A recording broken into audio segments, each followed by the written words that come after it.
আসসালামু আলাইকুম। সম্মানিত দর্শক শ্রোতা সবাইকে শুভেচ্ছা।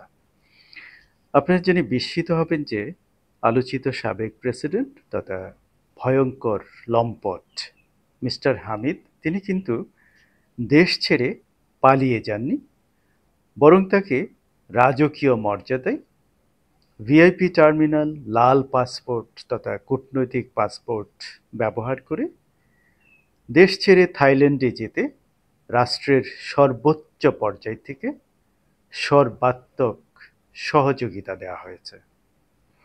আপনারা জেনে থাকবেন মিস্টার হামিদ যখন রাতে টার্মিনালে পৌঁছান, সেখানে দায়িত্বরত কর্মকর্তা অর্থাৎ ওসি ইমিগ্রেশন বিষয়টি এনএসআই এবং ডিজিএফ এর সংশ্লিষ্ট কর্মকর্তাকে অবহিত করেন। তারা তাকে সবুজ সংকেত দেন। এরপর তিনি এডিশনাল ডিআইজি ইমিগ্রেশনকে অবহিত করেন। এডিশনাল ডিআইজি তার ঊর্ধ্বতন কর্মকর্তা ডিআইজি ইমিগ্রেশন এবং এসবি প্রধান মিস্টার গোলাম রাসুলকে অবহিত করেন। মিস্টার গোলাম রসুল যথারীতি সবুজ সংকেত প্রদান করেন এবং সর্বাত্মক সহযোগিতার নির্দেশ দেন। এর ফলে মিস্টার হামিদ কোনো রকমের বাধা ছাড়া যথাযোগ্য মর্যাদায় বাংলাদেশ ছেড়ে থাইল্যান্ডে পাড়ি জমান। এখন প্রশ্ন হচ্ছে, এই ঘটনার পর আপনারা জেনে থাকবেন এসবির অধীনস্থ ছোট কয়েকজন কর্মকর্তাকে প্রত্যাহার করা হয়েছে, বরখাস্ত করা হয়েছে। অন্যদিকে কিশোরগঞ্জের পুলিশ সুপারকে প্রত্যাহার করা হয়েছে। এই সস্তা নাটকের কি মানে আছে আমি জানি না। অপরাধ করলেন আপনারা অর্থাৎ বড় কর্তারা, আর শাস্তি দেওয়া হলো অধীনস্থ ছোট কর্মকর্তাদের। এই তথ্য প্রযুক্তির যুগে এইরকম সস্তা নাটক যারা করেন তারা যে সবচেয়ে বড় গাধা এটা কে না জানে। এদেশের মানুষ কি তাদের মতো এত বোকা নাকি? এটার পেছনে যে বড় ধরনের ষড়যন্ত্র লুকিয়ে আছে, অর্থাৎ সরকার তার যে নির্ধারিত গন্তব্য সেই গন্তব্যে পৌঁছার জন্য কত রকমের নাটক যে মঞ্চস্থ করা লাগে, এটি কিন্তু সেই নাটকেরই একটি অংশ বলে আমি মনে করি। সম্মানিত দর্শক শ্রোতা, আপনারা নিশ্চয়ই স্মরণ করতে পারেন ফ্যাসিস্ট শেখ হাসিনার সবচেয়ে বড় প্রধান দোসর কে? ওবায়দুল কাদের, হাসান মাহমুদ, কামাল কিংবা আরাফাত? না, সবচেয়ে বড় দোসর এই লম্পট, ভয়ঙ্কর লম্পট হামিদ। কারণ তিনি সাংবিধানিকভাবে রাষ্ট্রের প্রধান, আমাদের সকলের অভিভাবক ছিলেন, কিন্তু তিনি দেশের মানুষের প্রয়োজনে শেখ হাসিনার অবিচার বেবিচারের বিরুদ্ধে একটি শব্দ কখনো উচ্চারণ করেননি। এদেশের রাজনৈতিক দল বারবার তার কাছে ছুটে গিয়েছেন, দেশের মানুষের রাজনৈতিক অধিকার, ভোটাধিকার রক্ষার জন্য অনুরোধ করেছেন, কিন্তু হামিদ কোনো কিছুই কর্ণপাত করেননি। বরং প্রভুভক্ত কুকুরের মতো শেখ হাসিনা যা বলেছেন, যাই করতে বলেছেন, চোখ বুজে তিনি তাই করেছেন। তিনি শপথ ভঙ্গ করে রাষ্ট্রের প্রধান হিসেবে তার যে স্বীয় দায়িত্ব ছিল সেটাকে তিনি পাশ কাটিয়ে শেখ হাসিনার প্রধান সহযোগীর ভূমিকায় অবতীর্ণ হয়েছিলেন। অথচ তাকেই নির্বিঘ্নে দেশ থেকে বের করে দেয়া হলো। সম্মানিত দর্শক শ্রোতা, আপনারা স্মরণ করতে পারেন এই হামিদ শুধু আপনার আমার তথা রাষ্ট্রের ক্ষতি করেছে, শেখ হাসিনার তার সহযোগীর ভূমিকায় ছিল, সেটাই শুধু নয়, এই হামিদ একজন ভয়ঙ্কর, লম্পট, চরিত্রহীন এক নরপিশাচ। আপনারা স্মরণ করতে পারেন ঢাকা বিশ্ববিদ্যালয়ের সমাবর্তন অনুষ্ঠানে ভারতের নায়িকা প্রিয়াঙ্কা চোপড়াকে নিয়ে তার সেই বক্তব্যের কথা।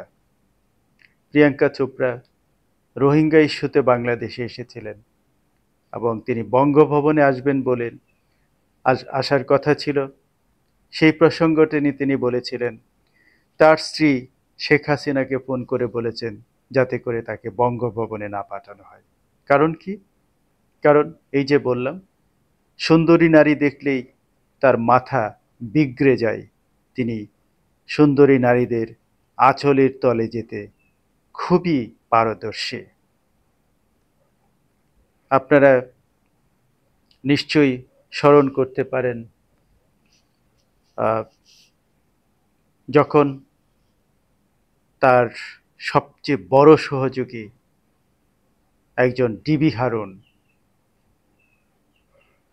বঙ্গভবনে পৌঁছতে সাধারণত সিকিউরিটি ক্লিয়ারেন্স দরকার পড়ে, অর্থাৎ যে কোনো গাড়ি পৌঁছার আগে পরীক্ষা নিরীক্ষা করা হয়। কিন্তু ডিবি হারুন, হাউন আঙ্কেল খেত সেই ডিবি হারুন, গাড়িতে করে শোবিজ ইন্ডাস্ট্রির মেয়েদেরকে সরবরাহ করতেন। কোনো রকম পরীক্ষা ছাড়াই তার গাড়ি বঙ্গভবনে প্রবেশ করতে পারত। আপনারা জেনে থাকবেন একটি রাষ্ট্রের সবচেয়ে মর্যাদাপূর্ণ ভবন হচ্ছে বঙ্গভবন, অথচ এই আব্দুল হামিদ এটিকে যৌন বিলাসিতার এক তীর্থস্থানে পরিণত করেছিলেন। আপনারা নিশ্চয়ই লক্ষ্য করেছেন এই হামিদের চলে যাওয়ার পর এখন যে রাষ্ট্রপতি আছে মিস্টার চুপ্পু, তিনিও কিন্তু সেই নায়ক নায়িকাদেরকে শপথ নেওয়ার পরপরই সংবাদ দিয়েছেন। আপনারা স্মরণ করতে পারেন নায়ক সাকিব এবং তার এক আমেরিকান নায়িকাকে নিয়ে বঙ্গভবনের দরবার হলে গেট টুগেদার করেছিলেন। আমি মনে করি এই হামিদ বঙ্গভবনের প্রতিটি ইট পাথরকে কলুষিত করেছেন, নাপাক করে দিয়েছেন। ফেসিবাদের এই দোসরদেরকে উৎখাত করে বঙ্গভবনকে পুত পবিত্র করা এদেশের প্রতিটি নাগরিকের কর্তব্য বলে আমি মনে করি। সম্মানিত দর্শক শ্রোতা, এই প্রসঙ্গে আপনাদেরকে একটি সত্য ঘটনা খুলে বলতে চাই। তখন মিস্টার হামিদ ডেপুটি স্পিকার, অর্থাৎ 96-এ যখন আওয়ামী লীগ ক্ষমতায় আসলো, তখন কিশোরগঞ্জের কঠিয়াদি এলাকার কিছু পিশাচ স্কুল কলেজের নিরীহ শিক্ষার্থীদের চাকরির প্রলোভনে এই হামিদের কাছে সরবরাহ করত। আমি তখন দিনকাল পত্রিকার প্রতিনিধি ছিলাম। এই বিষয়টি আমি বিস্তারিত রিপোর্ট করলাম এবং এরপর আমার জীবনের উপর বড় ধরনের হুমকি নেমে আসে। আমি অনেক দিন পালিয়ে থাকতে বাধ্য হয়েছিলাম। আওয়ামী লীগেরই এক নেতা আমাকে বলেছিল যে তুমি আপাতত পালিয়ে থাকো, না হলে বড় ধরনের বিপদ হতে পারে। আমি নিশ্চিত যে আমাকে হয়তো মেরেই ফেলতো, কিন্তু আল্লাহর অশেষ রহমতে আমি এখনো বেঁচে আছি। পরবর্তীতে এই হামিদ রাষ্ট্রপতি হওয়ার পর আমাকে বঙ্গভবনে প্রবেশ নিষিদ্ধ করে। এটি শুধু স্কুল কলেজের মেয়ে নয়, আপনার সরকারি চাকরিজীবী তার কার্যালয়ের যত সুন্দরী কর্মকর্তা কর্মচারী ছিল, এই লম্পটের হাত থেকে কোনো নারী নিরাপদ ছিল না। অন্যদিকে আরেকটি ঘটনার কথা বললে আপনারা হয়তো নিজেরাই লজ্জিত হবেন। হামিদের একজন দীর্ঘদিনের রাজনৈতিক সহকর্মী, তার একটি মেয়ে ছিল, দেখতে শুনতে বেশ সুঠাম দেহের অধিকারী ছিল। তাকে অনেকটা ভারতের নায়িকা শ্রীদেবীর মতো দেখাতো। তো তার যখন ইন্টারমিডিয়েট পাশ করার পর মেডিকেলে ভর্তি করার জন্য তার সহযোগিতা চাওয়ার জন্য তার বাবা নিয়ে গেল। বলা হলো যে ঠিক আছে মা, তুমি আরেকদিন এসো, তুমি একা এসো। সুতরাং বুঝতেই পাচ্ছেন সেই একা যাওয়ার অর্থ কি এবং সেদিন কি ঘটেছিল, কি ঘটতে পারে। এই হচ্ছে সেই নরপিশাচ লম্পট। এই হামিদ মনে করত তার গর্ভধারিণী মা এবং সহোদর বোন ছাড়া বাকি সব নারী তার জন্য ভোগের পাত্রে। দুর্ভাগ্য, এর চেয়ে বড় দুর্ভাগ্য আমাদের জন্য, একটি জাতির জন্য আর কি হতে পারে যে এইরকম একজন চরিত্রহীন লম্পট, ভয়ঙ্কর লম্পট আমাদের দেশের, আমাদের প্রিয় বাংলাদেশের রাষ্ট্রপতি ছিল। সম্মানিত দর্শক শ্রোতা, প্রশ্ন তুলুন, প্রশ্ন করুন সকল অন্যের বিরুদ্ধে। আল্লাহ হাফেজ।